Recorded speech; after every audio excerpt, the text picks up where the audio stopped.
வெளிச்சத்தை காண்போமா? Praise the Lord, Pastor. Praise the Lord, சுபாகங்கள். Praise the Lord, நேயர்களே. Praise the Lord, Pastor. நீங்கள் video call வந்திருக்கிறீர்கள். கர்த்தராகிய இயேசு கிறிஸ்துவின் நாமத்தினாலும் சங்கம வானொலி கூடாக நித்திய வெளிச்சத்தின் வார்த்தையின் வெளிச்சத்தின் பகுதியில் உங்களை வாழ்த்தி வரவேற்கிறேன் பாஸ்டர். இந்த நாளும் நீங்கள் தொடர்ந்து 1 மணி நேரமாக வார்த்தையின் வெளிச்சத்தை கொடுக்கும்படியாக உங்களை அன்புடன் கேட்கிறேன் பாஸ்டர். உங்களுக்கு முடியுமா பாஸ்டர்? Yes. ஓகே பாஸ்டர், உங்களிடம் ஒப்படைக்கிறேன். நீங்கள் தொடர்ந்து வெளிச்சத்தை காண ஆவலா இருக்கிறோம். எடுத்து வாருங்கள் பாஸ்டர். ஆமென். இன்றைக்கு நாங்கள் தியானத்துக்கு எடுத்துக்கொண்ட வசனம் சங்கீதம் 23ஆம் அதிகாரம் 5வது வசனம். சங்கீதம் 23ஆம் அதிகாரம் 5வது வசனம். என் சத்துருக்களுக்கு முன்பாக நீர் எனக்கு ஒரு பந்தியை ஆயத்தப்படுத்தி என் தலையை எண்ணெயினால் அபிஷேகம் பண்ணுகிறீர். என் பாத்திரம் நிரம்பி வழிகிறது. என் ஜீவனுள்ள நாளெல்லாம் நன்மையும் கிருபையும் என்னை தொடரும். நான் கர்த்தருடைய வீட்டில் நீடித்த நாட்களாய் நிலைத்திருப்பேன். நாங்கள் ஒரு ஜெபத்துடன் ஆரம்பிப்போம். கிருபையும் இரக்கமும் பரிசுத்தமும் நிறைந்த எங்கள் அன்பு தகப்பனே, சத்துருக்களுக்கு முன்பாக ரட்சிக்கப்பட்ட எங்களுக்கு நீர் ஒரு பந்தியை ஆயத்தப்படுத்தி எங்களை உம்முடைய பரிசுத்த ஆவியின் அபிஷேகத்தினாலே எங்களை நிரப்புகிறீர். எங்களுடைய இந்த மண் பாத்திரம், உம்மால் படைக்கப்பட்ட இந்த மண் பாத்திரம் உம்முடைய அபிஷேக எண்ணெயினாலே நிரம்பி வழிகிறது. எங்களுடைய பாத்திரம் நிரம்பி வழிகிறது. நீர் எங்களோடு கூட இருந்து ரட்சிக்கப்பட்ட ஒவ்வொருவரோடும் கூட இருந்து இந்த கடைசி காலத்துல பல மக்கள் ரட்சிக்கப்பட்ட சத்துருக்களுக்கு பிசாசு எங்களுடைய முதலாவது எதிரியாக இருக்கிறது. பிசாசுக்கு எதிர்த்து நில்லுங்கள், அவன் உங்களை விட்டு ஓடி போவான். ஆண்டவரே, நாங்கள் ஒவ்வொருவரும் இந்த பிசாசுக்கு எதிர்த்து நின்று இயேசுவின் அபிஷேகத்தின் உதவியோடு சத்துருக்களுக்கு எதிராக நாங்கள் கிருபை செய்யும்படியாக ஜெபிக்கிறேன். துதி கன மகிமை ஒன்றான மெய்த்தவனாய் உமக்கை செலுத்தி ஆண்டவரின் இரட்சகருமாகிய இயேசு கிறிஸ்துவின் நாமத்தில் ஒருவரே என்னுடைய இதயத்தின் ஆழத்தில் இருந்து ஆசீர்வதித்து ஜெபிக்கிறேன். உங்களை எப்பொழுது நேசிக்கிறேங்க நல்ல பிதாவே, ஆமென். இன்றைக்கு ரட்சிக்கப்பட்ட நாங்கள் ஒவ்வொருவருக்கும் பரலோகத்திலே அனுப்பப்பட்ட பரிசுத்த ஆவியானவர் எங்களை நிரப்பி இருக்கிறார். பரலோகத்திலே இருந்து அனுப்பப்பட்ட பரிசுத்த ஆவியானவர் எங்களால தனிய ஒன்றுமே செய்ய முடியாது. பாருங்கள், என்னில் நிலைத்திருங்கள், அப்பொழுது நீங்கள் கனி கொடுப்பீர்கள். பாருங்கள், எங்களால ஒரு கொடியில கனி வர வேண்டுமாக இருந்தால் அந்த கொடி செடியோடு இணைந்திருக்க வேண்டும். அப்படி இணைந்திருக்கும் பொழுது அந்த தண்ணீர், அந்த சத்துக்கள் எல்லாம் மண்ணில இருந்து போய் அந்த கொடியில கனியை கொடுக்கிறது மனித உணவுக்காக. மனிதர்கள் இன்றைக்கு கொடுக்கிற கனிகள் தேவனுடைய இயேசு கிறிஸ்துவை போன்ற கனிகள்.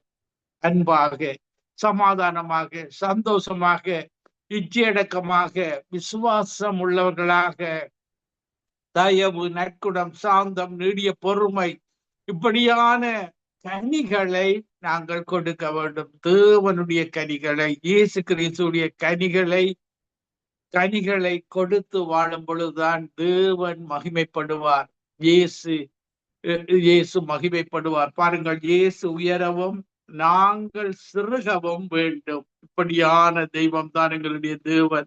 அவரைத்தான் நாங்கள் உயர்த்த வேண்டும். யோவான் 3:30 சொல்லுகிறது, இயேசு உயரவும் நான் சிறுகவும் வேண்டும். இப்படியான தேவன் தான் எங்களுடைய தேவன்.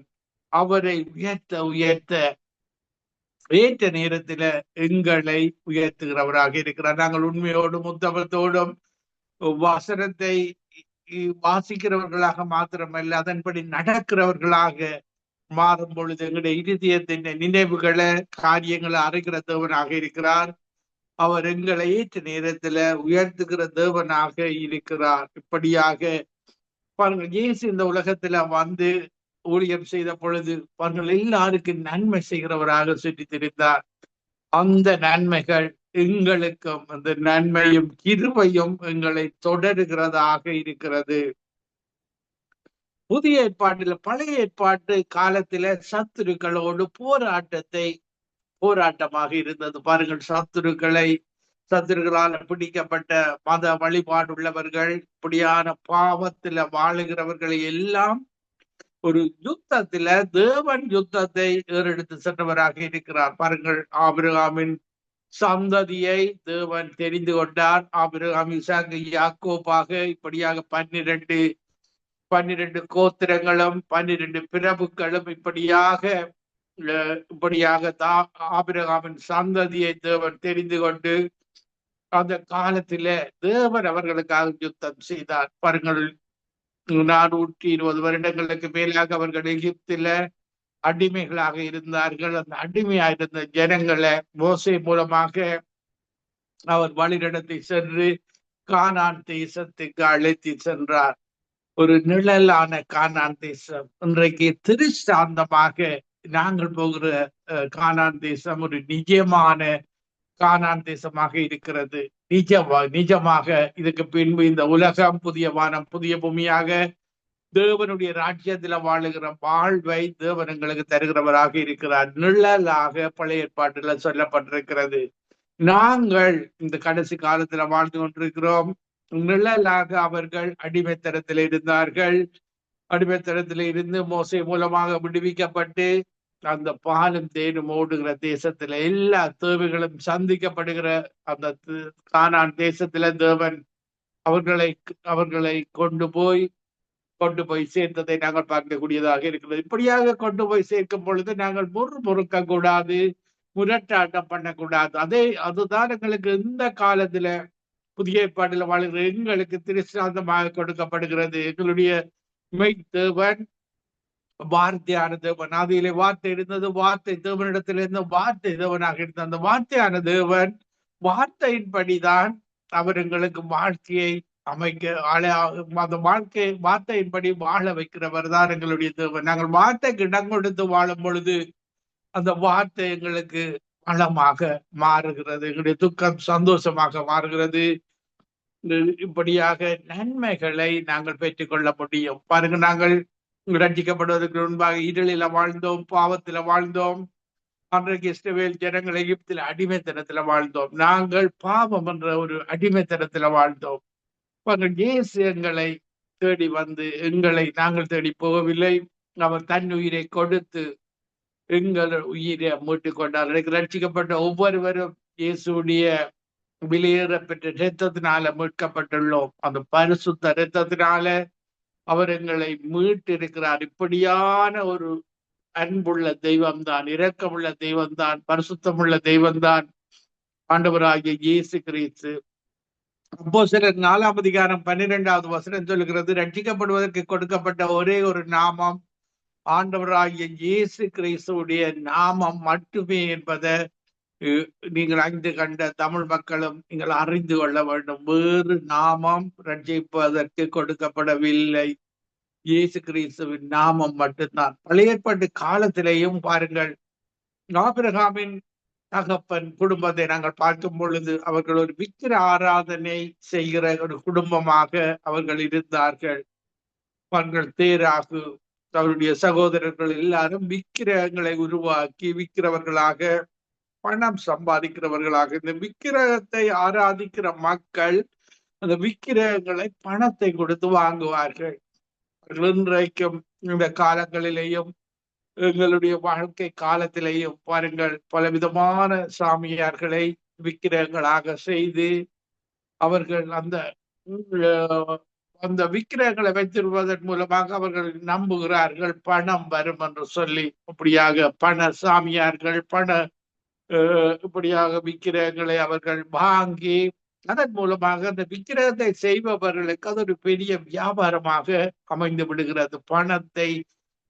பணத்தை சேர்க்கிற ஒரு தொழிலாக இருக்கிறது. இன்னைக்கு அநேகமான எல்லா விக்கிர ஆராதனை கோயில்களிலே பார்த்தீர்களாக இருந்தால் பணம், பல மக்கள் அறியாமையினால் அந்த இடங்களுக்கு போய் அந்த இடங்களில பணத்தை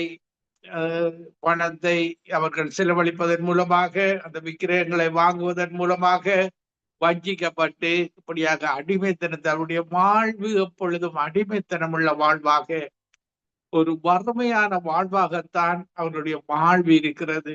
பாருங்கள், இயேசு கிறிஸ்து இடத்துல வரும் பொழுது ஒரு விடுதலை கிடைக்கிறது. பாருங்கள், அந்த அடிமைத்தனத்திலிருந்து அன்றைக்கு இஸ்ரவேல் ஜனங்களை மோசே மூலமாக தேவன் அடிமைத்தனத்தில இருந்து ஒரு ஒரு பாலும் தேனும் ஓடுகிற கானான் தேசத்துல, ஒரு வளமான தேசத்துல, ஒரு தண்ணீர் வற்றாத ஒரு தேசத்துல, பால் குறையாத தேசத்துல, திராட்சை ரசம் நிறைவாக பழங்கள் தருகிற தேசத்துல கொண்டு போய் சேர்த்து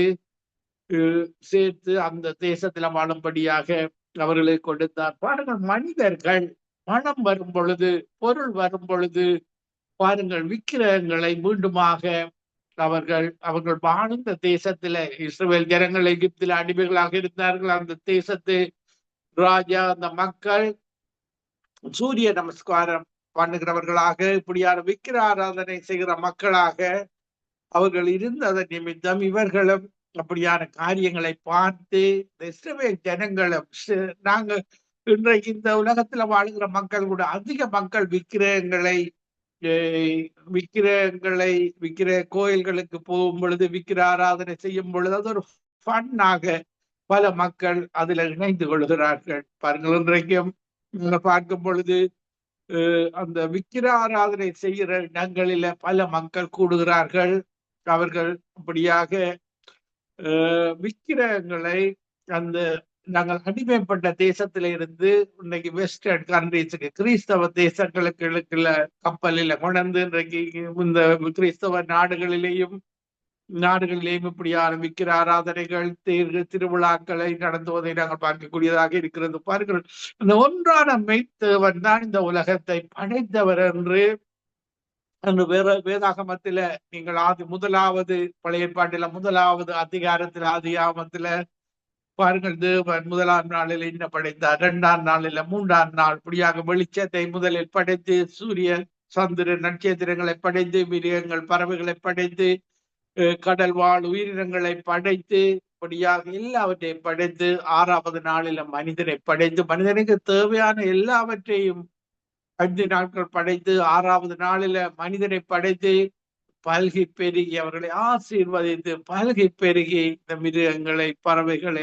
ஆண்டு கொள்ளுங்கள் என்று சொல்லி ஆசீர்வதித்த தேவன் தான் எங்களுடைய தேவன். இந்த ஒன்றான மெய்த்தேவன் இப்படியாக வாழ்ந்திருக்க செய்கிற தேவன் தான் எங்களுடைய தேவன். மதங்களில தவறான கொள்கைகள், அதன் பின்புறத்தில பலவிதமான ஆவிகள் செயற்படுவதை நாங்கள் பார்க்கக்கூடியதாக இருக்கிறது. இந்த பிசாசில உள்ள ஒரு குணங்கள், இந்த ஆவிகள் உள்ள அசுத்த ஆவிகளில் உள்ள குணங்கள் மனிதர்களை கன்ஃபியூஸ் பண்ணுவது, திருடுவது, கொல்லுவது, அழிப்பது, பொய் சொல்லுவது, இப்படியாக மனிதர்களை, அந்த ஆவிகள் இப்படியாக மனிதர்களை ஒரு டவுட்டை ஏற்படுத்த ஒன்றான மெய்த்தேவனிடத்தில இருந்து பிரிப்பதுதான் இந்த பிசாசினுடைய வேலையாக இருக்கிறது. பாருங்கள், பாவத்துக்கு இடம் கொடுக்கும் பொழுது,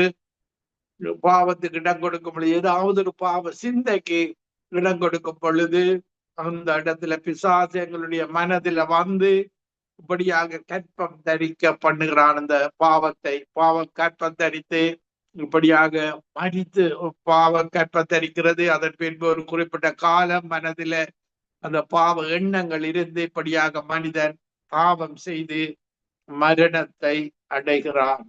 இந்த மரணத்தை கொண்டு வந்தவன் பிசாசாக இருக்கிறான். எங்களுடைய முதல் பெற்றோர் ஆதாம் ஏவாள் இந்த தோட்டத்துல நித்தியமாக வாழுகிற வாழ்வை தேவன் அந்த தோட்டத்துல கொடுத்தார். அவர்கள் பிசாசுக்கு அடிமைப்பட்டது நிமித்தம், தேவனை பரீட்சை பார்த்தது நிமித்தம், தேவனுடைய கட்டளைக்கு கீழ்ப்படியாதது நிமித்தம், அவர்கள் பாவத்தை மேற்கொண்டது நிமித்தம் இன்றைக்கு மரணம் வந்தது. பாவத்தின் சம்பளம் மரணமாக இருக்கிறது. பாருங்கள், ஆதாம் ஏவாளின் பாவத்தின் சம்பளம் இன்றைக்கு மனுக்குலத்திற்கு மரணத்தை தருகிறது.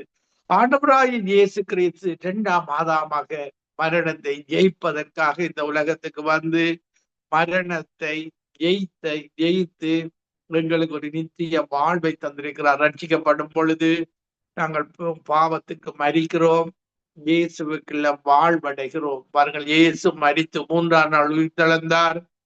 இப்படியாக இயேசு மீண்டுமாக வந்து எங்களை எங்களை உயிர்த்தெழ வைத்து அவரோடு கூட வாழுகிற வாழ்வை அவர் தருகிற தெய்வமாக இருக்கிறார். நாங்கள் அவருடைய வார்த்தைகளை தேவனுடைய வார்த்தைகளின்படி வாழ வேண்டும். வாழும் பொழுதுதான் இந்த பரலோக பாக்கியத்தை அடைய முடியும். இந்த மதங்களில வாழும் பொழுது, பாவத்துல தொடர்ந்து வாழும் பொழுது, சாபத்துல தொடர்ந்து வாழும் பொழுது பிசாசு உங்களை வெல்கம் பண்ணுகிறது. நீங்கள் பிசாசுக்கு உங்களுடைய சரீரத்தை, உங்களுடைய சிந்தனைகளை, கண்களின் இச்சை, மாம்சத்தின் இச்சை, ஜீவனத்தின் பெருமையை கொடுத்து இப்படியாக பிசாசுக்கு இடம் கொடுக்கும் பொழுது பிசாசு உங்களை வஞ்சித்து அந்த பாவங்களுக்கூடாக, சாபங்களுக்கூடாக நரகத்துகளுக்கு செல்கிறார். பாருங்கள், இப்படியாக இருந்த மனிதனை இயேசு அந்த பரிசுத்த ஆவியானவருடைய மறுபடியும் பிறந்த போனகை கிறிஸ்டியனாக மாற்றுகிறார். பாருங்கள், போனகை கிறிஸ்டியனாக நாங்கள் தாயின் வயிற்றில சரீர பிரகாரமாக பிறக்கிறோம். ஆதாமுவால் பாவம் செய்த நிமித்தம் நாங்கள் சரீர பிரகாரமாக பாவ மனுஷனாக இந்த உலகத்தில் அவதரிக்கிறோம். மீண்டுமாக மறுபடியும் பிறக்கிற இயேசுடைய பரிசுத்த ஆவியின் அபிஷேகத்தை பெற்றுக் கொள்ளும் பொழுது நாங்கள் மறுபடியும் பிறக்கிறோம். போர்ன் அகைன் கிறிஸ்டியனாக இன்றைக்கு பாருங்கள், இன்றைக்கு உலக நாடுகள்ல பார்க்கும் பொழுது டொனால்ட் ஜே ட்ரம்ப் பிரசிடென்ட் மட்டும்தான் போர்ன் அகைன் கிறிஸ்டியனாக அந்த தேசத்துல இருக்கிறார்கள். இன்றைக்கு பல விதமான நாடுகளில போர்ன் அகைன் கிறிஸ்டியன்கள் அரசியலில் ஈடுபடுவது இல்லை. இப்படியாக அவர் ஒரு சமாதானத்தை நோக்கி போகிற பாதையில அவர் போகிறார். ஆனால் எதிர்ப்புகள், சத்துருக்கள், பலவிதமான தீமைகளை பாருங்கள். பிசாசு எப்பொழுதும் நன்மை செய்கிற கிறிஸ்தவர்களுக்கு எதிராக பிசாசு எப்பொழுதும் ஒரு தீமையான காரியங்களை கொண்டு வருவான். கிறிஸ்தவர்களையே கன்ஃபியூஸ் பண்ண வைப்பான். இப்படியான கிறிஸ்தவ கொள்கையை சரியாக விளங்கி கொள்ளாதபடி கிறிஸ்தவர்களையே கன்ஃபியூஸ் பண்ணி எதிராக எழுப்பி விடுவான். இப்படியாக பிசாசு சமாதானத்தை விரும்பாதவனாக சமாதானம் செய்வது போல காட்டிக்கொண்டு அவன் திருடுவது, கொல்லுவது, அழிப்பது, பொய் பேசுவது, இப்படியான காரியங்களில அவன் ஈடுபடுவதை நாங்கள் பார்க்கக்கூடியதாக இருக்கிறது. அவருடைய காலம் பாருங்கள், இந்த இயேசு இருக்கும் பொழுது அவனுடைய காலம் குறிக்கப்பட்டு விட்டது. பாருங்கள், பிசாசு இந்த உலகத்தில ஒரு குறிப்பிட்ட காலம் வரைக்கும், இந்த உலகத்தில் இயேசு மீண்டுமாக வரும் பொழுது அவருடைய 1000 வருட ஆட்சியில பிசாசு கட்டப்பட்டு போவான். இந்த உலகத்தில ஒரு நிரந்தர சமாதானத்தை நாங்கள் வாழ முடியும். ஒரு 1000 வருடங்கள் இயேசுவோடு கூட ஒரு சமாதானமான ஒரு ராஜ்யத்துல வாழ முடியும். அதன் பின்பு 1000 வருட ஆட்சிக்கு பின்பு சத்துரு பிசாசானவன் அவிழ்த்து விடப்பட்டு மீண்டுமாக பிசாசு நித்திய நரகத்துல தள்ளப்படுவான். பாருங்கள், நீங்கள் பிசாசுக்கு இடம் கொடுத்து வாழும் பொழுது, மதங்களுக்கு இடம் கொடுத்து வாழும் பொழுது, எங்களுக்கு ஒன்றான மெய்த்தவன் வேண்டாம் என்று நீங்கள் ரிஜெக்ட் பண்ணும் பொழுது பாருங்கள், பிசாசு உங்களுக்குள்ள வந்து உங்களை நரகத்துல இழுத்து சென்று இந்த உலகத்துல இருக்கும் பொழுது கூட பிசாசானவன் கொல்லுகிறவனாக, அழிக்கிறவனாக, பணம் வரும், பொருள் வரும். அந்த பணம் உங்களுக்கு ஒரு சமாதானமாக அந்த பணம் வராது. உங்களுக்கு ஒரு துன்பத்தோடு, கவலையோடு, கண்ணீரோடு, உபச்சார பாவங்களுக்கு கூட அந்த பணம் வரும். அதனால தான் இந்த மதங்களில இந்த பாவ பணங்கள் எல்லாம் இந்த மதங்களில கொண்டு போய் சினிமா, சீரியல், இப்படியான அரசியல்வாதிகள் எல்லாரும் உங்களுடைய பணங்களை கொண்டு அந்த மதங்களில கொண்டு போடுவார்கள். அதிக அளவு பணங்களை, மதங்களை தான் பிசாசு செய்கிற வேலைகள். தவறாக பணத்தை சம்பாதிக்க வைப்பான். தவறான பொய் சொல்லி தவறான வியாபாரங்களை செய்து பணத்தை சம்பாதிக்க வைப்பான். இப்படியாக அந்த பணங்கள் எல்லாம் பிசாசு இந்த விக்கிர ஆராதனை கோயில்களை கொண்டு போய் போட்டு அங்கு பாவத்தை நடத்துகிறவனாக இருக்கிறான். அக்கிரமங்களை நடத்துகிறவனாக இருக்கிறான். கொல்லுதல், திருடுதல், அழித்தல், பொய் சொல்லுதல், இப்படியாக பாவத்தை தண்ணீர் போல மனிதர்களுக்கு கொடுக்கிறவன் தான் பிசாசாக இருக்கிறான். அவர்களோட பிசாசு பிடித்த மனிதன் பிசாசின் கிரிகைகளை செய்வான். ஆனா இயேசு சொல்லுகிறார் அவரோட சத்துருவாக எங்களுக்கு தெரியும். ஆனால் அவர்களுக்காக ஜெபிக்க வேண்டும் என்று இயேசு கற்றுத் தருகிறார். லூக்கா 6 27 வசனம் சொல்லுகிறது, எனக்கு செவி கொடுக்கிற உங்களுக்கு நான் சொல்லுகிறேன், உங்கள் சத்துருக்களை சிநேகியுங்கள், உங்களை பகைக்கிறவர்களுக்கு நன்மை செய்யுங்கள். நன்மை செய்ய வேண்டும். பாருங்கள், அவர்கள் இயேசுடைய நன்மைகளை கண்டுகொள்ளும் பொழுது அவர்கள் மனம் திரும்புவார்கள். உங்களை சபிக்கிறவர்களை ஆசீர்வதியுங்கள், உங்களை நிந்திக்கிறவர்களுக்காக ஜெபம் பண்ணுங்கள் என்று தேவன் கற்றுத் தருகிறார்.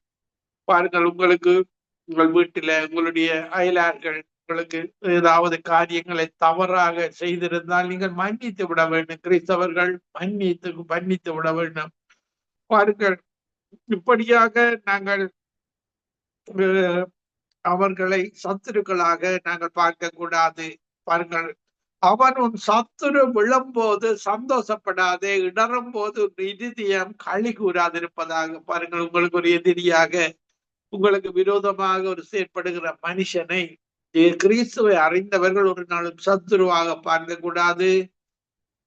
கர்த்தர் அதை காண்பார், அது அவர் பார்வைக்கு பொல்லாப்பாயிருக்கும். அப்பொழுது அவரிடத்தில் நின்று அவர் தமது கோபத்தை நீக்கி விடுவார். பாருங்கள், ஒரு சத்துரு உங்களுக்கு எதிரியாக இருக்கிறவர் என்று இந்த உலகத்துல ஏதாவது ஒரு காரியத்துக்கூடாக ஒரு எதிரியாக இருப்பவர்களை நாங்கள் நேசிக்க கற்றுக்கொள்ள வேண்டும் என்று இயேசு அன்பில்தான் இந்த உலகம், இயேசுடைய உலகம் அன்பின்ற உலகமாக இருக்கிறது.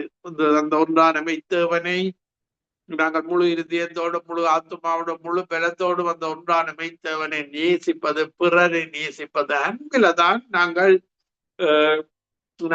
அவர்களை இயேசுவுக்குள்ள அழைத்து செல்ல முடியும். பாருங்கள், பிசாசு அவன் பாவத்தின் மூலமாக தவறான காரியங்களுக்கூடாக, பணத்துக்கூடாக மனிதரை இழுத்து செல்வதை நாங்கள் பார்க்கக்கூடியதாக. இயேசு பிறருக்கு நன்மை செய்து நாங்கள் துன்பத்தை அனுபவித்து, இயேசு அப்படித்தான் நன்மை செய்து தான் துன்பத்தை அனுபவித்து தன்னுடைய உயிரியை கொடுத்து எங்களை மீட்டுக் கொண்டார். இப்படியாக மற்றவர்களுக்கு நன்மை செய்து வாழ வேண்டும் என்பதை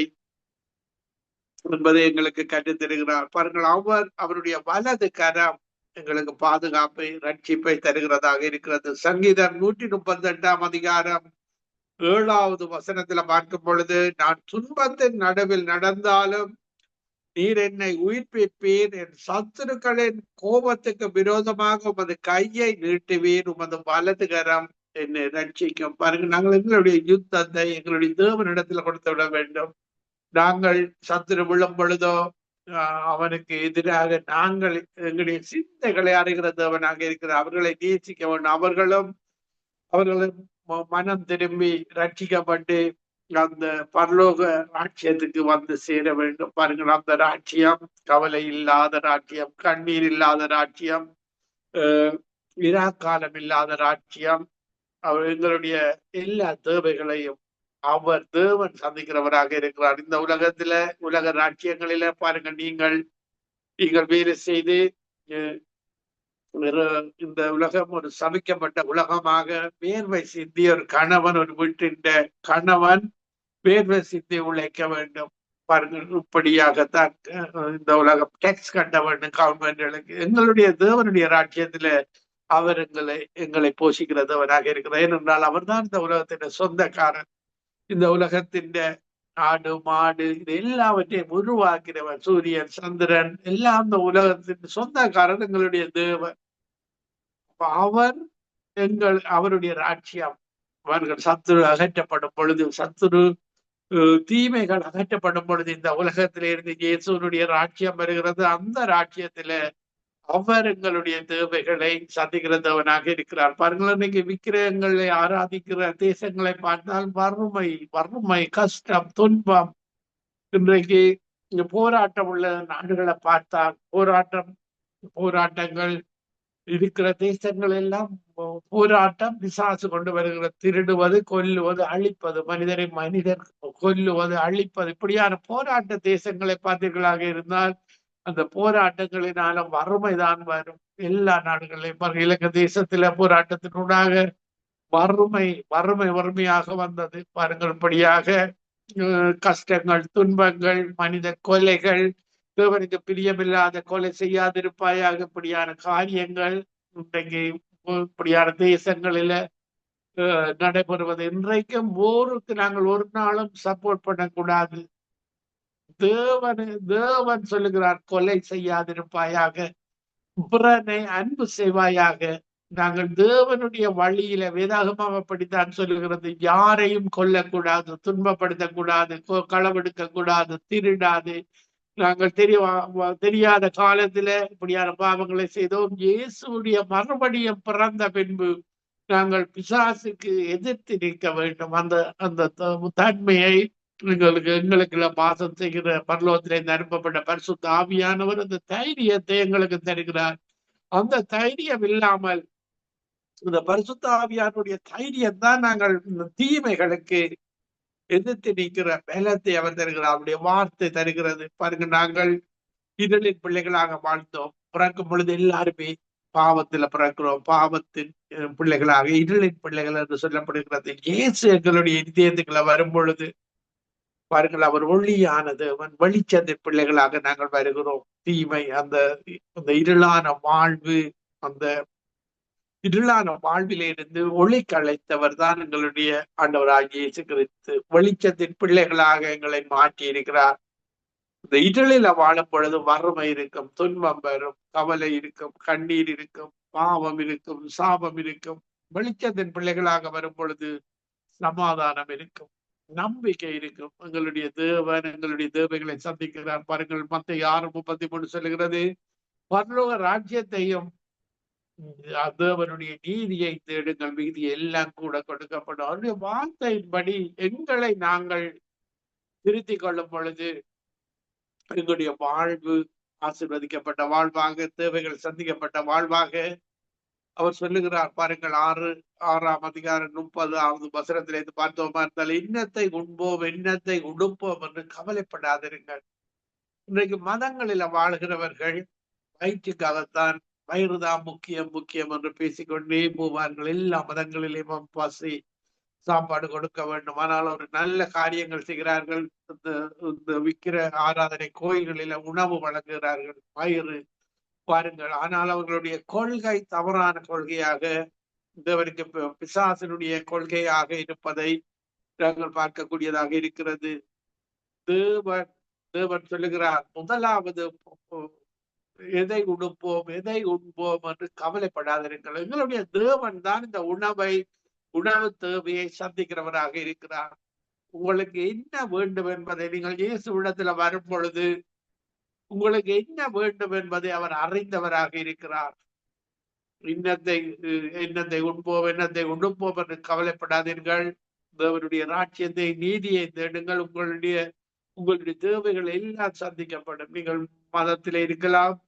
நீங்கள் இப்படியாக வார்த்தைப்படி வாழும் பொழுது உங்களுக்கு அவர் ஒரு அற்புதமாக வழி நடத்துவார். அற்புதமாக, அதிசயமாக உங்களுடைய வார்த்தைப்படி வாழும் பொழுது அந்த வார்த்தை உங்களுடைய வாழ்வில கிரியை செய்கிறதாக இருக்கிறது. பாருங்கள், அவர் சொல்லுகிறார், அந்தரங்கமாக ஜெபிக்க வேண்டும். அரை கதவை பூட்டி விட்டு அந்தரங்கமாக ஜெபிக்கும் பொழுது நாங்கள் இருதயத்தை ஊற்றி விட வேண்டும். இருதயத்தினால ஜெபிக்க வேண்டும். எங்களுடைய சரீர பிரகாரமான ஜெபம் அல்ல, உள்ளான மனுஷன்ல இருந்து ஜெபிக்கும் பொழுது அவரிடத்துல எங்களுடைய விண்ணப்பங்களை, வேண்டுதல்களை தோத்திரத்தோடு நாங்கள் அவரிடத்துல தெரியப்படுத்த வேண்டும். எங்களுடைய தேவன் பரலோகத்துல இருக்கிறார். நாங்கள் ஜெபிக்கும் பொழுது பரலோகத்தில் இருக்கிற பிதாவே என்று சொல்லி ஆரம்பித்து, பரலோகத்தில் இருக்கிற எங்கள் பிதாவே, அப்பா பிதாவே, நீங்கள் அவருடைய யெகோவா தேவனே, யெகோவா நிசியே, உங்களுக்கு வெற்றி வேணுமாக இருந்தால் யெகோவா நிசியே எனக்கு வெற்றி தாரும், யெகோவா நீரே என்னோடு கூட இரும். இப்படியாக அந்த வசனங்களை சொல்லி பிதாவுடைய நேமை நாங்கள் சொல்லி எங்களுடைய விண்ணப்பங்களை, எங்களுடைய தேவைகளை எப்பொழுதும் எங்களுடைய வேதாகமத்தின் வசனத்தின்படி எங்களுடைய தேவைகளை தேவன் சந்திக்கிறவராக இருக்கிறார். நாங்கள் மற்றவர்களுக்காக ஜெபிக்கும் பொழுது, இந்த மகனுக்கு இந்த காரியத்துல தேவை இருக்கிறது, ஆண்டவரே அந்த காரியத்தில நீர் உதவி செய்யும், நீர் வழி நடத்தும் என்று அவர்களுக்காக மற்றவர்களுக்காக நாங்கள் ஜெபிக்கும் பொழுது எங்களுடைய தேவையை தேவன் சந்திக்கிறவராக இருக்கிறார். பாருங்கள், மற்ற கிறிஸ்தவ வாழ்வு என்பது மற்றவர்களுக்காக ஜெபிக்கிற வாழ்வு, மற்றவர்களுக்கு நன்மை செய்கிற வாழ்வு. பாருங்கள், இலங்கை இந்தியா தேசத்துல இந்த வெளிநாட்டு மக்கள் ஒரு கிறிஸ்தவ மிஷனரியாக வரும் பொழுது பாருங்கள், அவர்கள் இயேசுடைய கொள்கையோடு தான் வாழ்ந்தார்கள். அவர்களுக்கு இந்தியா தேசத்துல பலவிதமான ஆஸ்பத்திரிகளை கட்டினார்கள், பள்ளிக்கூடங்களை கட்டினார்கள். வேதாகமம் அப்படித்தான் சொல்லுகிறது. அவர்களுக்கு அறிவை கொடுத்தார்கள். வேதாகம வார்த்தையின்படி அவர்கள் வாழ்ந்து காட்டினார்கள்.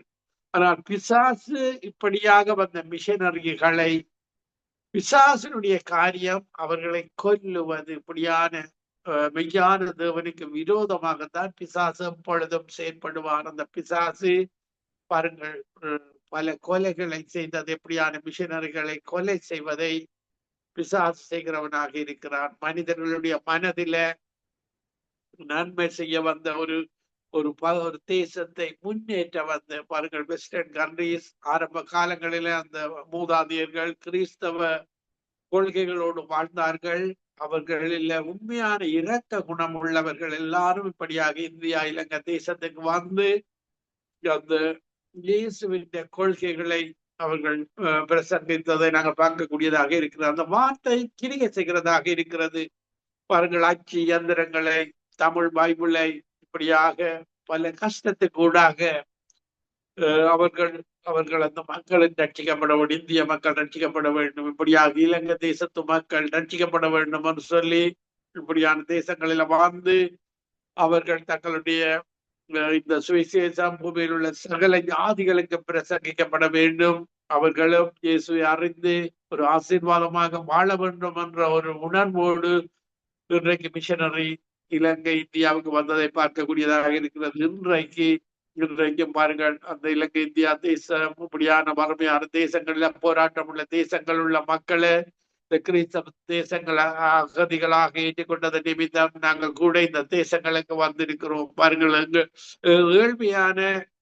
ஏழ்மையான இந்த மத கலாச்சாரம் உள்ள தேசங்களில அசைல கொடுக்க மாட்டார்கள். இதை நீங்கள் நன்கு அறிந்து கொள்ள வேண்டும். பாருங்கள், ரஷ்யா, நோர்த் கொரியா இப்படியாக மத வைராக்கியம் உள்ள தேசங்களில் எல்லாம் மற்ற நாடுகளில் இந்த மக்கள் போனால் அவர்களுக்கு உதவி செய்ய மாட்டார்கள்.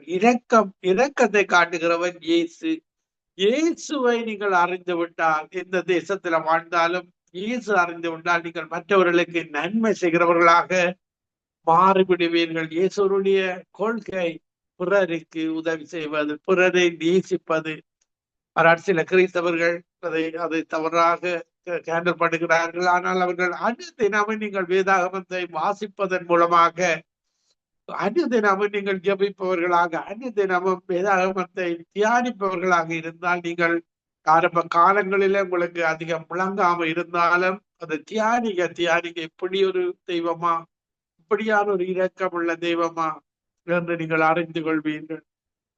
அதுதான் உண்மையான மெய்த்தேவனுடைய கொள்கையாக இருக்கிறது. பாருங்கள், தேவன் எங்களுக்காக உதவி செய்வார். இன்றைக்கு நாங்கள் சுவிசேஷத்தை அறிவிக்கும் பொழுது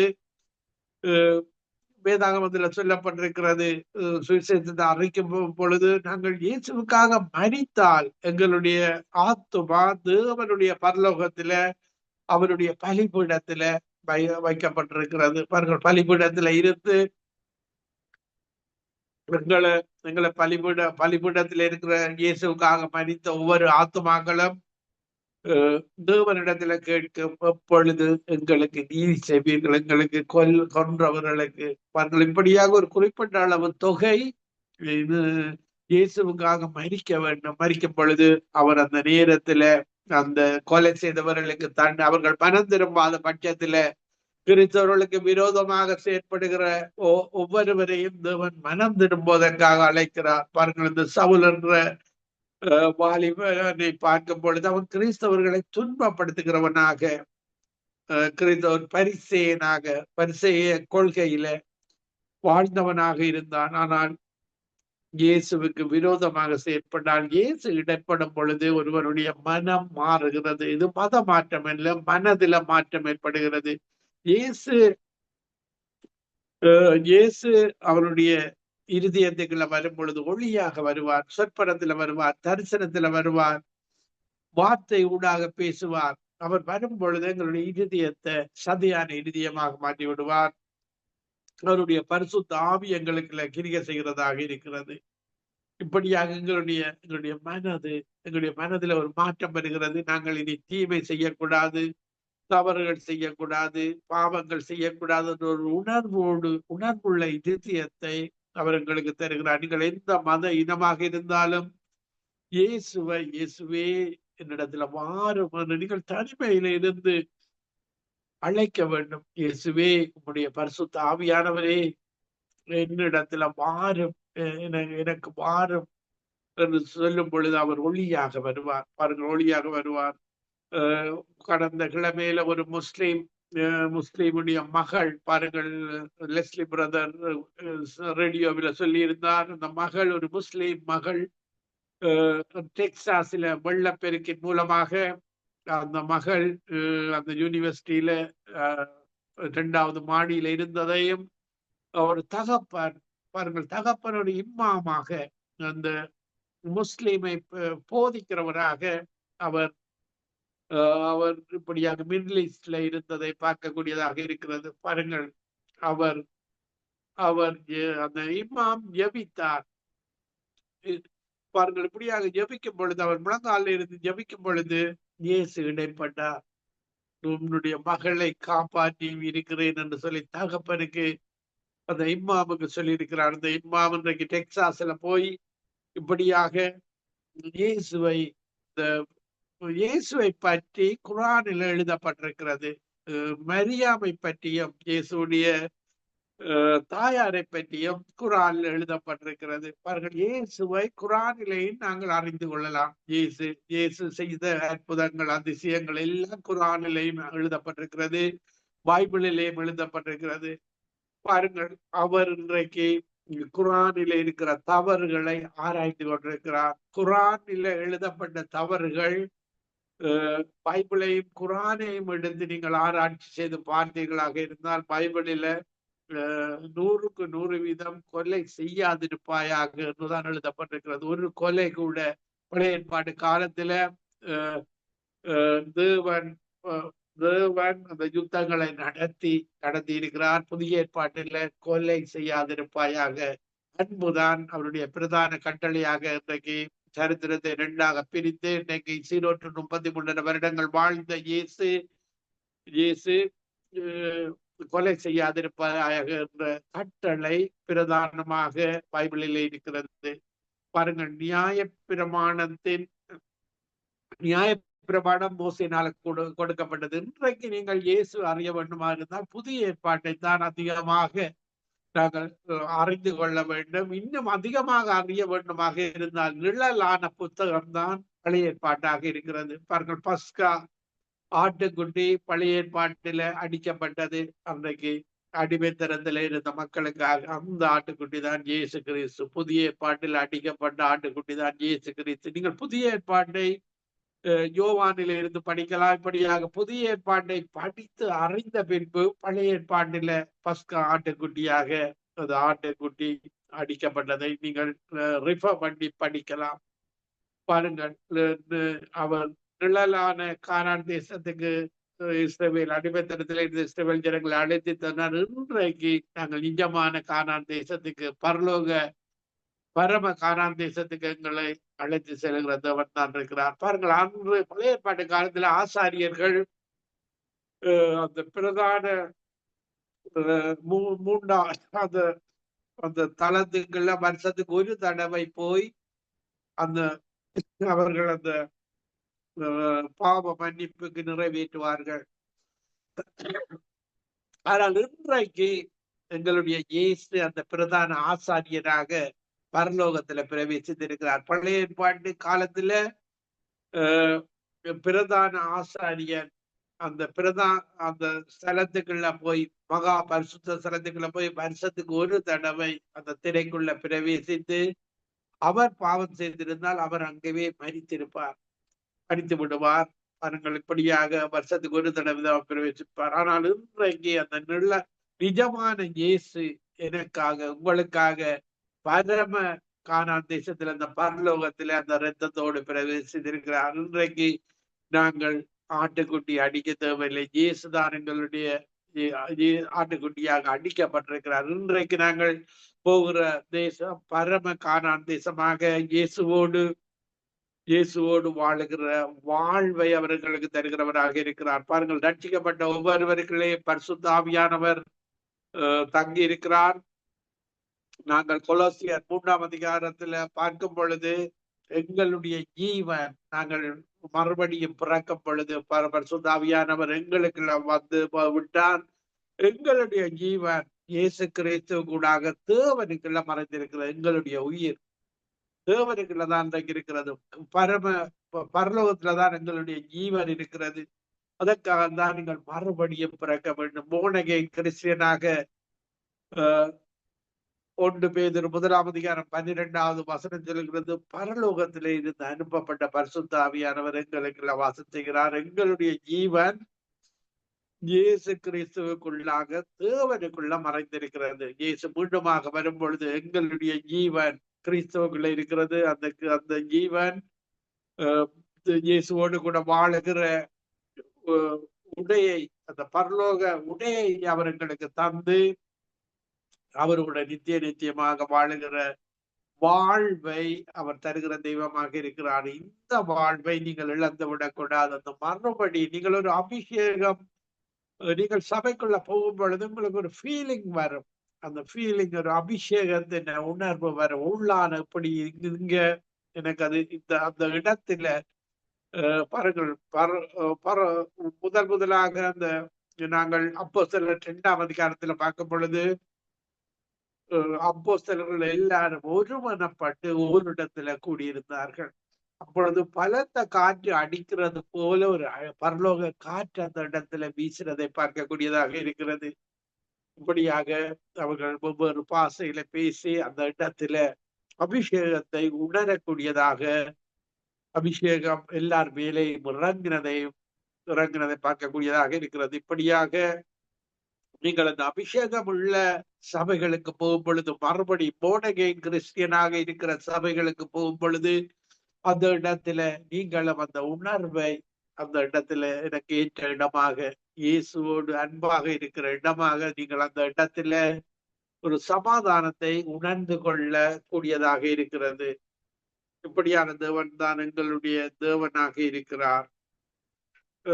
நாங்கள் நீதிமொழிகள் 16ஆம் அதிகாரம் 7வது வசனம் சொல்லுகிறது. நீதிமொழிகள் 16:7 ஒருவருடைய வழிகள் கர்த்தருக்கு பிரியமாக இருந்தால் அவனுடைய சத்துருக்களும் அவனுடைய சமாதானமாகும்படி செய்வார். பாருங்க, நாங்கள் தேவனுக்கு, அந்த ஒன்றான மெய்தேவனுக்கு, இயேசுவுக்கு பிரியமாக எங்களுடைய காரியங்களை செய்யும் பொழுது, பாருங்கள், இயேசு இந்த உலகத்துல வாழும் பொழுது அவரை தேடி எல்லாரும் வருவார்கள் நன்மைகளை பெற்றுக்கொள்ள.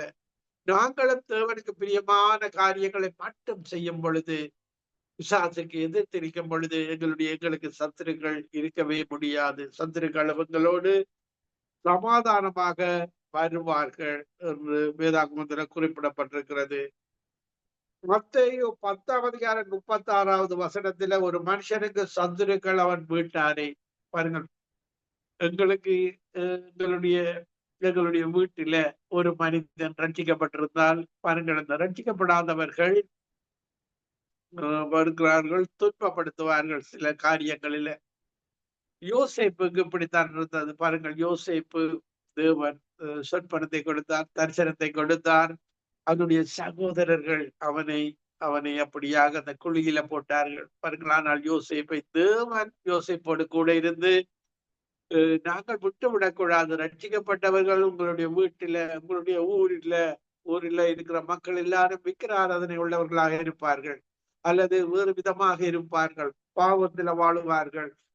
ஆனால் நாங்கள் இயேசுவை மட்டும் விட்டு விடக்கூடாது. ஏனென்றால் அவர் யோசேப்பை உயர்த்தினது போல ஒரு நாள் நாங்கள் உண்மையாக உத்தமமாக தேவனுக்கு பிரியமாக இயேசுவுக்கு பிரியமாக வாழும் பொழுது அந்த சத்துருக்கள் எல்லாரும் எங்களுடைய சகோதரங்களா இருந்தாலும் எங்களுடைய ஊரில் இருக்கிற மக்களாக இருந்தாலும் எங்களுடைய உறவினர்களாக இருந்தாலும் அவர்களும் இயேசுவை அறிந்து கொள்வார்கள். அவர்களுக்காக நாங்கள் ஜெபிக்கும் பொழுது அவர்களுக்கு நன்மைகளை செய்யும் பொழுது அவர் அவர் சத்துருக்கள் இல்லாமல் எங்களுடைய வாழ்வை வழிநடத்துகிறவராக இருக்கிறார். பாருங்கள், இன்றைக்கு கிறிஸ்தவர்கள் இந்த ரேடியோக்களுக்கூடாக பத்திரிகைகளுக்கூடாக இப்படியாக அவருடைய வசனத்தை நாங்கள் விதைக்கிறோம். பாருங்கள், இந்த நாங்கள் இன்றைக்கு இந்த நித்திய வெளிச்ச சங்கமம் ரேடியோ ஊடாக அவருடைய வசனம் விதைக்கப்படுகிறது. நிலம் உலகம், பாருங்கள், உலகத்தில் உள்ள மக்களுக்கு தான் இந்த இந்த இந்த தேவனுடைய வார்த்தை என்பது விதியாக விதைக்கப்படுகிறது. அந்த விதை அவர்களுடைய இருதயத்துல போய் அவருடைய ஆத்துமாவில போய் வளர வேண்டும். பாருங்கள், இயேசு என்ற வித்து இன்றைக்கு 5 கண்டத்தில் உள்ள தமிழ் மக்களுக்கு நாங்கள் தமிழ் மொழி மூலமாக இயேசு என்ற வித்து விதைக்கப்படுகிறது. இந்த வித்து உங்களுக்குள்ள வளர வேண்டும். உங்களுக்குள்ள வளர்ந்து இயேசுவை போல உங்களை மாற்ற வேண்டும். அவருடைய அபிஷேகத்தை பெற்று அவருடைய அன்பை பெற்று அவருடைய உதவியோடு உங்களுக்கு அந்த வித்து வளர்ந்து உங்களை இயேசுவாக உங்களை மாற்றுகிறது. இயேசுவை போல நன்மை செய்கிறவர்களாக இதற்காகத்தான் அவருடைய வார்த்தை விதைக்கப்படுகிறது, விதையாக விதைக்கப்படுகிறது. அந்த விதையை நீங்கள் நல்ல நிலமாக இருந்தால், இந்த உலகத்தில் உள்ள எல்லா நிலங்களிலேயும் உலக மக்களுக்கும் விதைக்கப்படுகிறது. உங்களுடைய இருதயத்தில நான் தீமை செய்யக்கூடாது, தவறு செய்யக்கூடாது, நீதியாக வாழப்போகிறேன் என்றால் இயேசுவிடத்துல வாருங்கள். இயேசுவிடத்துல வரும் பொழுது உங்களை மாற்றுவார். நீங்கள் உலகத்தின் வழியில மதத்தின் வழியில நீங்க வாழப்போறீர்களாக இருந்தால் பிசாசு உங்களுக்கு கஷ்டத்தை தரும், துன்பத்தை தரும், பிரிவினையை தரும், சண்டைகள் சச்சரவுகளை தரும். பாருங்கள், இப்படியாக நாங்கள் தேவனுடைய விதையை விதைக்கும் பொழுது சத்துரு களையை விதைக்கிறார். இன்றைக்கு பாருங்கள், இன்றைக்கு உண்மையில தேவனுடைய இந்த உலகம் ஒரு களை விவசாயம் செய்யும் பொழுது களை முளைக்கிறது. பாருங்கள், தேவனுடைய ராட்சியம் இந்த உலகத்தில இருக்குமா இருந்தால் களை இந்த உலகத்தில இருக்கக்கூடாது. பாருங்கள், களையை விதைக்கிறவன் பிசாசாக இருக்கிறார். பாருங்கள், தேவன் இந்த உலகத்தை ஆதாமுடைய பாவத்துக்கூடாக இந்த உலகத்துல களை வந்திருக்கிறது, பாவம் வந்திருக்கிறது, சாபம் வந்திருக்கிறது, கொலைகள், வெறிகள், தேவனுக்கு விரோதமான காரியங்கள் வந்திருக்கிறது. தேவனுடைய ராஜ்யத்துல களைகள் இருக்க முடியாது. பாருங்கள், ஒன்று நீங்கள் இயேசுவின் பக்கத்துல இருக்க வேண்டும், இல்லாவிட்டால் நீங்கள் இயேசு எல்லாரையும் அழைக்கிறார். நீங்கள் பிசாசுக்கு பக்கத்துக்கு போவதை அவர் விருப்பமில்லை. ஏனென்றால் தேவனுடைய சாயலாகவும் ரூபத்தின்படிதான் மனிதன் படைக்கப்பட்டான். ஆதியாகமம் 1ஆம் அதிகாரம் 27, 28 வசனத்துல பார்த்தீர்களா இருந்தால் தேவன் இயேசு இந்த உலகத்துல இருக்கும் பொழுது நமது சாயலாகவும் நமது ரூபத்தின்படியும் மனிதனை படைப்போமாக என்று சொல்லித்தான் மனிதனை படைத்தார். நீங்கள் இன்றைக்கு மதத்துல இருக்கலாம், ஆனால் நீங்கள் தேவனுடைய சாயலானவர்கள், அந்த ஒன்றான தேவனுடைய ரூபத்தின்படியும் இருக்கிறவர்கள். ஆனால் நீங்கள் உங்களுக்கு பின்புறத்துல பிசாசு இருப்பதன் மூலமாக நீங்கள் மதத்துல இருக்கிறீர்கள், சாபத்துல வாழுகிறீர்கள், வறுமையில வாழுகிறீர்கள். ஆனால் உங்களுக்கு உங்களுடைய இதுல சமாதானம் இல்லாத தன்மை எல்லா மதங்களிலேயும் இன்றைக்கு இருக்கிறது. வறுமையில சமாதானம் இல்லாத தன்மை இருக்கிறது. இந்த சமாதானத்தை தருகிறவன் இயேசு. பாருங்கள், இதோ சமாதானத்தை உங்களுக்கு வைத்து விட்டு போகிறேன், என்னுடைய சமாதானத்தையே உங்களுக்கு தருகிறேன். உலகம் கொடுக்கிற பிரகாரம் நான் கொடுக்கிறதல்ல, உங்களுடைய இறுதியை கலக்காமலும் திகையாமலும் இருப்பதாக. அவர்தான் இந்த பரிசுத்த ஆவியானவருடைய அபிஷேகத்தை நீங்கள் பெற்றும் பொழுது உங்களுக்கு அந்த சமாதானம் கிடைக்கிறது. முதலாக கிடைக்கிறது சமாதானமும் சந்தோஷமும். ஒரு சந்தோஷம் ஒன்று கிடைக்கும். இந்த பாவங்களுக்குள்ளால வருகிற இந்த அற்ப சந்தோஷத்தை நீங்கள் ஒரு பொழுதும் அதுதான் உங்களுடைய வாழ்வாக பார்க்க கூடாது. அந்த சந்தோஷத்தை கூட உங்களுக்கு நஷ்டம் வரும், பொருள் நஷ்டம். ஒரு மனிதனுடைய வாழ்க்கையை பாழாக்குகிறீர்கள். அவர்களுக்கு எதிராக கொலை செய்கிறீர்கள் அல்லது விபச்சாரம் செய்கிறீர்கள், வேசித்தனம் செய்கிறீர்கள், தேவனுடைய பார்வையில உங்களுக்கு ஒரு கணவனை ஒரு மனைவியை தேவன் உருவாக்கி வைத்திருக்கிறார். அதற்கு நீங்கள் காத்திருக்க வேண்டும். இப்படியாக அவசரப்பட்டு நீங்கள் சில முடிவுகளை எடுக்கும் பொழுது தேவனுக்கு பிரியாத ஒன்றான மெய்த்தவருக்கு பிரியமில்லாத முடிவுகளை எடுக்கும் பொழுது பிசாசு அந்த இடத்துல உங்களுடைய வாழ்க்கையில பல மனைவிகளை பல கணவர்களை உங்களுடைய வாழ்க்கையில இடப்பட வைப்பார் பிசாசு. இதன் மூலமாக உங்களுடைய வாழ்வு ஒரு ஒரு ஒரு சமாதானமற்ற வாழ்வாக மாறுகிறது. பாருங்கள், வேதாகமத்துல நாங்கள் யோவான் 4ஆம் அதிகாரத்துல பார்க்கும் பொழுது இயேசு ஒரு மகளை சந்திக்கிறார். 5 புருஷர்களோட அந்த மனைவி அந்த மகள் வாழ்ந்திருக்கிறாள். இப்பொழுது வாழ்கிறவன் கூட உன்னுடைய புருஷன் அல்ல என்று இயேசு அந்த மகளுக்கு சொல்லுகிறார். பாருங்கள், அந்த நேரத்தில் அவள் உணர்வடைகிறாள். நான் இப்படியாக பல புருஷனோடு பல மனைவியோடு வாழ்ந்தேன், ஆனால் இப்போது இருக்கிறவன் கூட உனது புருஷன் அல்ல.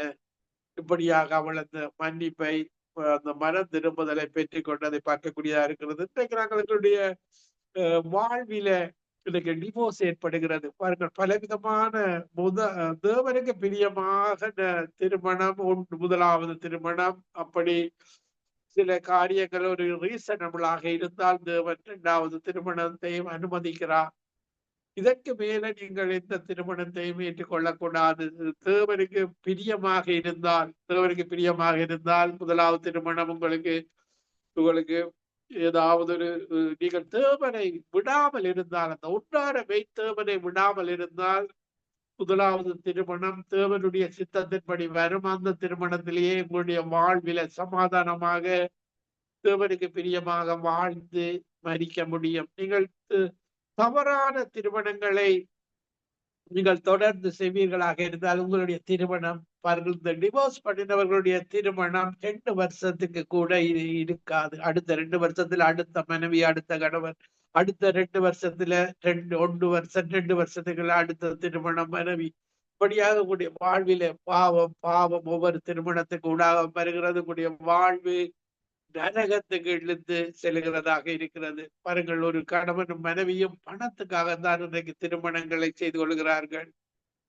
தேவனுடைய சித்தம், கணவன் தேவனுடைய சித்தத்தின்படி செய்கிற திருமணம் நடக்கும் பொழுது பாருங்கள், அங்கு ஒருமனப்பட்டவர்களாக அவர்கள் வாழுவார்கள். இது ஒரு மாம்சத்துல ஒருமனப்படுவதல்ல, உள்ளான மனுஷனிலே கணவனும் மனைவியும் ஒருமனப்படும் பொழுது அந்த வாழ்வு தேவனுக்கு பிரியமான வாழ்வாக இருக்கிறது. பாருங்கள், அவர்கள் தங்களுடைய 2 பேரும் இந்த வெளிநாடுகளில் பாருங்கள் 2 பேரும் உழைத்தாலும் அந்த அக்கௌண்டை ஒரு அக்கௌண்டில் வைத்து அவர்கள் 2ஐயும் செலவழிப்பார்கள். இதுதான் தேவனுக்கு பிரியமானது. தேவையான பிரதான செலவுகளை அந்த ஒரு அக்கௌண்டுகளுக்கு ஊடாக 2 பேருடைய பணமும் ஒரு அக்கௌண்டுக்குள்ள போய் அந்த அக்கௌண்டுக்கு ஊடாக தேவனுக்கு பிரியமாக அவர்கள் வாழுவார்கள். பாருங்கள், இப்படியாக இந்த டிவோர்ஸ் பண்ணி வருகிறவர்கள், பல காலங்களாக டிவோர்ஸ் பண்ணுகிறவர்கள் இப்படி தனித்தனி அக்கௌண்டுகளை வைத்து ஒருவர் ஷீட் பண்ணுவது வந்தது. ஒருவர் அதிக அளவு பணத்தை லாவிஷாக ஆடம்பரத்துல செலவழிக்கும் பொழுது பாருங்கள், இப்படியான டிவோர்ஸ் பிரச்சனைகள் தொடர்ந்து வருகிறது. இப்படியாக டிவோர்ஸ் பண்ணினவர்கள் பேர்த்தொரு அதிக பணம் உள்ள ஒருவரைத்தான் தேடி போவார்கள். அதுவும் ஒரு 2-3 வருஷத்துல அந்த பணத்தினால இணைகிறவர்கள் ஒரு நாளின் நிரந்தரமான குடும்பங்களை அமைக்க மாட்டார்கள். தேவனுக்கு பிரியமில்லாத வாழ்வை வாழ்ந்து இறுதியாக பிசாசானவன் நரகத்துக்கு இழுத்து செல்கிறவனாக அவன் இருக்கிறார். நாங்கள் துதிக்க இந்த பிசாசு தேவனை அந்த ஒன்றான மெய்த்தவரை நாங்கள் துதிக்க வேண்டும், பாடி ஆடி துதிக்க வேண்டும், மகிழ்ந்திருக்க வேண்டும். தேவனுக்குள்ள மகிழ்ந்திருக்கும் பொழுது துதி எடுத்தால் சாத்தான் ஓடி விடுவான். பாருங்கள், எங்களுக்கு தீமை செய்கிறவன், அவங்களுடைய மனதுல தீமையான தோட்ஸை போடுகிறவனை நீங்கள் வெல்ல வேண்டுமாக இருந்தால் எங்களுடைய தேவனை துதித்து மகிழ்ந்திருக்க வேண்டும், துதிக்க வேண்டும் தேவனை. நான் ஒரு சிறிய பாடலை பாடி உங்களுக்காக உங்கள வாழ்விலே இருக்கிற அந்த சத்துருக்களை கட்டுப்படியாக நாங்கள் மகிழ்ந்திருக்க வேண்டும். எங்களுடைய தேவனிடத்தில் எப்பொழுதும் மகிழ்ந்திருக்கிறவர்களாக நாங்கள் இருக்க வேண்டும். அவருடைய ஆடையை அவர்கள் துதிக்க அவர் துதியின் ஆடையை எங்களுக்கு தருகிறார். நாங்கள் எங்களை மகிழ்ந்திருக்க செய்கிறார். அந்த சந்தோஷம் இந்த உலகத்துல கிடைக்க முடியாத சந்தோஷம். பாருங்கள், இன்றைக்கு மதங்களில கூட இப்படியாக அவர்கள் பிசாசை துதிப்பார்கள். அது அந்நிய அக்கினியை கொண்டு வரும். அந்நிய அக்கினியை கொண்டு வந்து அது தீமைகளை கொண்டு வரும். நாங்கள் இந்த மெய்த்தவரிடத்துல துதிக்கும் பொழுது பாருங்க, சினிமாவிலேயும் பாடல்களை பாடி துதிப்பார்கள். அது பிசாசின் கிரிகைகள். அவர்களுடைய துதி பாடல்கள் எல்லாம் ஒரு செக்ஸோடு சம்பந்தப்பட்டதாக அல்லது ஒரு பாவத்தோடு சம்பந்தப்பட்ட பாடல்களாக இருக்கும். தேவனுடைய பாடல்கள் அன்பின் பாடல்களாக, மற்றவர்களுக்கு உதவி செய்கிற பாவமல்லாத பாடல்களாக மகிழ்ந்திருக்கிற உள்ள அந்த ஒன்றான மெய்த்தவனோடு இணைக்கிறது எங்களுடைய ஒன்றான மெய்த்தவருடைய ஆவியோடு. நான் உங்களுக்கு ஒரு பாடலை பாடி நாங்கள் மகிழ்ந்திருப்போம். துதியின் ஆடை அணிந்து துயரம் எல்லாம் மறந்து துதித்து மகிழ்ந்திருப்போ, நம் தூயவரில் மகிழ்ந்திருப்போ. துதியின் ஆடை அணிந்து துயரம் எல்லாம் மறந்து துதித்து மகிழ்ந்திருப்போ, நம் தூயவரில் மகிழ்ந்திருப்போ. இந்த நாள் கர்த்தர் தந்த நாள், இதிலே களி கூறுவோம். நாங்கள் தேவனோடு இருக்கிறது என்பது சந்தோஷமாக இருக்கிறது, மன மகிழ்ச்சியாக இருக்கிறது, அவரோடு மகிழ்ந்து இருக்கிறது. இந்த நாள் கர்த்தர் தந்த நாள், இதிலே களி கூறுவோம். புலம்பல் இல்லை, இனி அழுகை இல்லை, என்று புசித்து கொடுத்து கொண்டாடுவோம். தேவனோடு இருக்கிறது, இந்த உலகத்தின் சொந்தக்காரரோடு இருப்பது, அப்படி பரலோகத்திலிருந்து அனுப்பப்பட்ட பரிசுத்த ஆவியானவரோடு இருக்கும் பொழுது புலம்பல் இல்லை, முறுமுறுப்பு இல்லை, அழுகை இல்லை. மற்றவர்களுக்கு கொடுத்து உதவி செய்து கொண்டாடி வாழ்வது, பாட்டி அவருடைய சமூகத்துல ஒரு மனிதன் ரட்சிக்கப்படும் பொழுது பரலோகத்துல சந்தோஷம் அடைகிறது. பரலோக தூதர்கள் சந்தோஷம் அடைகிறார்கள். புலம்பல் இல்லை, இனி அழுகை இல்லை, என்று புசித்து கொடுத்து கொண்டாடுவோம். துதித்து துதித்து மகிழ்ந்திருப்போம். துயரம் அனைத்தும் மறந்திருப்போம். துதித்து துதித்து மகிழ்ந்திருப்போம். துயரம் அனைத்தும் மறந்திருப்போம். துதியின் ஆடை அணிந்து துயரம் எல்லாம் மறந்து துதித்து மகிழ்ந்திருப்போம். நாம் தூயவரில் மகிழ்ந்திருப்போம். எங்களுடைய தேவன் தூயவர், ஹோலி, பரிசுத்தர், பரிசுத்தர், பரிசுத்தர். பரிசுத்த ஆவியினால எங்களை நிரப்பும் பொழுதும் மகிழ்ந்திருக்க செய்கிறவர். துதியின் ஆடை அணிந்து துயரம் எல்லாம் மறந்து துதித்து மகிழ்ந்திருப்போ, நாம் தூயவரில் மகிழ்ந்திருப்போ. கர்த்தருக்குள் நாம் மகிழ்ந்திருந்தால் அதுதானே நமது பெலன். பாருங்கள், அவருக்குள்ள மகிழ்ந்திருக்க வேண்டும். பரிசுத்த ஆவி வரும் பொழுது அந்த பெலன் எங்களுக்கு கிடைக்கிறது. அதுதான் தேவனிடத்திலே இந்த பரலோகத்திலே இருந்து எங்களுக்கு கிடைக்கிற பெலன்.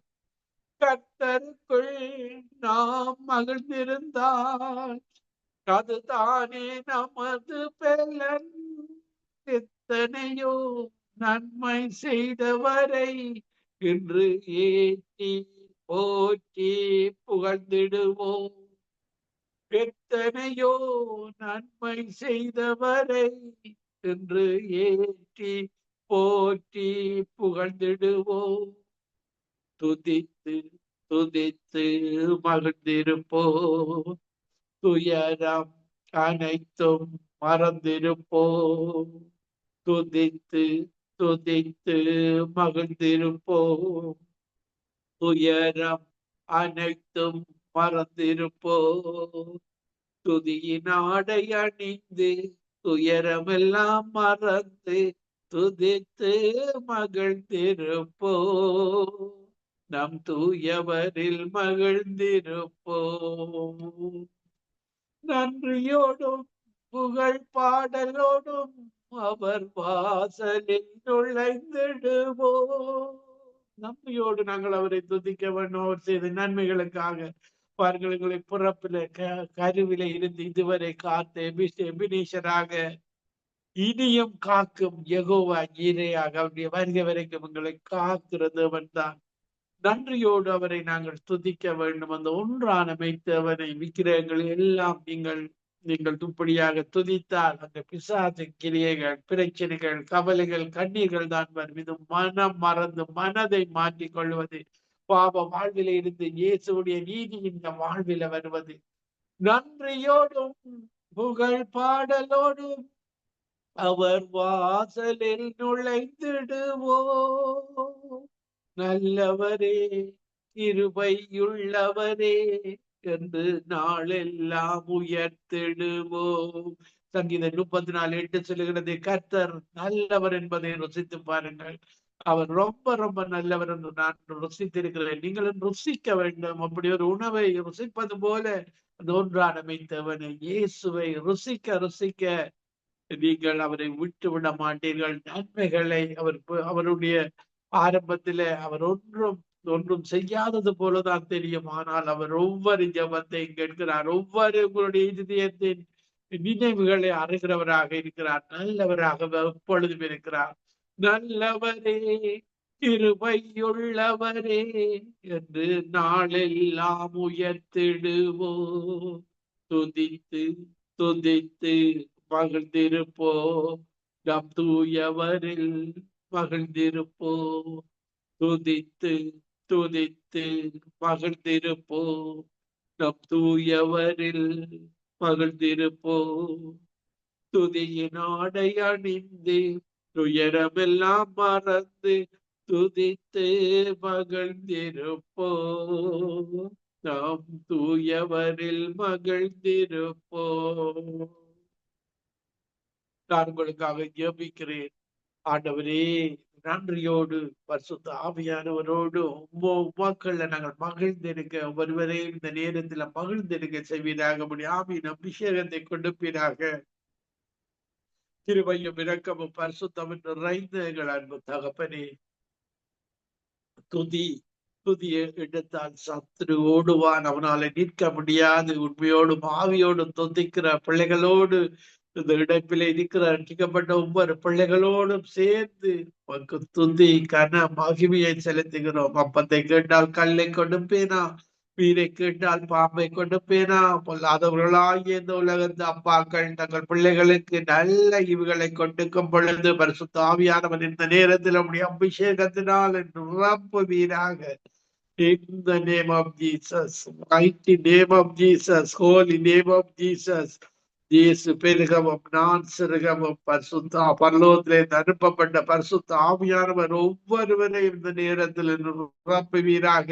ஒருவரும் விடக்கூடாது. உடைய அன்பின் ஆவி, சந்தோஷத்தின் ஆவி, சமாதானத்தின் ஆவி, இச்சையடக்கத்தின் ஆவி, வேதாகமத்தை அனுதினமும் படிக்கிற விசுவாசத்தின் ஆவி, நற்குணத்தின் ஆவி, சாந்தத்தின் ஆவி, நீடிய பொறுமையின் ஆவியை கொடுத்து 12 விதமான பலன்களை கொடுத்து ஆவிகளை பீத்து அறியும் பலத்தை விசேடமாக கொழுத்து அந்த பொல்லாத ஆவிகள், துரைந்த ஆவிகள், அதிகாரத்தின் ஆவிகள், வான மண்டலத்தில் உள்ள பொல்லாத ஆவிகளை கண்டறிந்து பரிசுத்த ஆவியானவரை பெற்றுக் கொள்ள கிருபை செய்வீராக. I rebuke all the evil power in the name of Jesus, mighty name of Jesus, holy name of Jesus. பரிசுத்த ஆவியானவரே, அசுத்த ஆவிகள் இந்த இடத்தில இருந்து அகன்று போவதற்கு கட்டளை கொண்டிருக்கிறேன் இயேசுவின் நாமத்தில. நீர் எங்களுக்குள்ள இருக்கிறது. நீர் ஒவ்வொருவனோடு விடைப்படுகிறதற்காக நன்றி. ஒவ்வொருவரையும் உடைய ஆவியின் அபிஷேகத்தினால் இந்த நேரத்துல நிரப்புவதற்காக நன்றி. ஒவ்வொருவர் சந்தோஷமாக இருக்க, மகிழ்ச்சியாக இருக்க, அந்த ஒன்றான மெய்த்தேவனை இயேசு கிறிஸ்து ஊடாக தேடும் பொழுது அந்த மகிழ்ச்சியை கொடுத்ததற்காக நன்றி, சந்தோஷத்தை கொடுத்ததற்காக நன்றி, இருதயத்தின் விருப்பங்களை நீ நிறைவேற்றுகிறதற்காக நன்றி. நன்மையான காரியங்களை அவருடைய வாழ்விலை செய்யறதுக்காக நன்றி. அவருடைய எல்லா தேவைகளை நீ சந்திக்க போறதுக்காக நன்றி. இயேசுவே, உண்மை அறிகிற அறிவை இன்னும் அதிகமாக கொடுக்கும்படியாக தினமும் வேதாகமத்தை அவர்கள் தினமும் வாசிக்க, நேசிக்க, தியானிக்க, அதனில இருந்து அந்த பலத்தை பெற்றுக்கொள்ள, பரலோக பலத்தை, சந்தோஷத்தை, மகிழ்ச்சியை பெற்றுக்கொள்ள கிருபை செய்வீராக. ஒவ்வொருவரையும் ஆசீர்வதிப்பீராக. இந்த ஊடகத்தை நடத்துகிற லெஸ்லி ரீட்டா குடும்பத்தையும், இந்த ஊடகத்துல பங்கு பெற்றுகிற நடத்துகிற சுபா இளங்கோ, டோலி சிஸ்டர், ரஞ்சினி, இப்படியாக மகேந்திரன் ஐயா, ஒவ்வொருவரையும் நீ ஆசீர்வதிக்கும்படியாக ஒவ்வொருவரோடு இன்னும் பலம் கொடுத்து ஒவ்வொரு ஊழியம் செய்கிற ஒவ்வொருவருக்காகவும் அவர்களை நீ நினைத்திருக்கிற தேவன், நீர் அறிகிற தேவன். அவருடைய இதயத்தின் விருப்பங்களை உம்முடைய ஊழியத்தில் இன்னும் அவர்களை அதிகமாக எடுத்து பயன்படுத்தும்படியாக இயேசு கிறிஸ்துவின் நாமத்தில் ஒருவரை என்னுடைய இதயத்தின் ஆழத்திலிருந்து ஆசீர்வாதத்தை ஜெபிக்கிறேன். எங்களை எப்பொழுது நேசிக்கிறேன் நல்ல பிதாவே. ஆமீன், ஆமீன், ஆமீன்.